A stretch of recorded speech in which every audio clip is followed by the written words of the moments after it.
যদি জানতাম জীবনের সব চাওয়া পূরণ হয় না, তাহলে কখনোই তোমাকে চাইতাম না। কারণ আজ তোমাকে পাওয়ার চেষ্টায় নিজেকে কোথায় যেন হারিয়ে ফেলেছি। আজ পৃথিবীর কোনো এক পাষাণী মানুষের জন্য মনটা খুব কাঁদছে। আপন মানুষকে কিভাবে ভোলা যায়? যদি জানতাম। সম্পর্কের মৃত্যু ঘটাতে শুরু হয় সেই প্রথম থেকে, যখন প্রিয় মানুষটি মিথ্যে বলা শুরু করে। জীবনের ক্লান্ত পথে নিজেকে হারিয়ে ফেলেছি।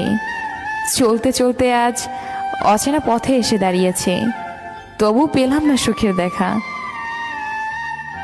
তোমার শহরের কোথাও নেই আমি, অথচ আমার পুরো শহরটাই তুমি। তুমি আমার ব্যস্ততা, তুমি আমার অবসর। গিরগিটির রং বদলায় আত্মরক্ষার্থে, আর মানুষ রং বদলায় স্বার্থ রক্ষার্থে। সত্যিকারের ভালোবাসাটা দিয়ে তাকে কখনো অবহেলা করবেন না। আপন মানুষটাকে দূরে ঠেলে দিবেন না, তখন তার মনের মৃত্যু নিশ্চিত। মনে রাখবেন, আপনার চারপাশে ভালোবাসার অভাব নাও থাকতে পারে, তবে সত্যিকারে ভালোবাসার এই পৃথিবীতে বড়ই অভাব। অভিমান বেশি সময় বাঁচিয়ে রাখতে নেই। বহু বছর পর অভিমান ভাঙতে গিয়ে দেখবেন, যার সাথে অভিমান সে আর নেই।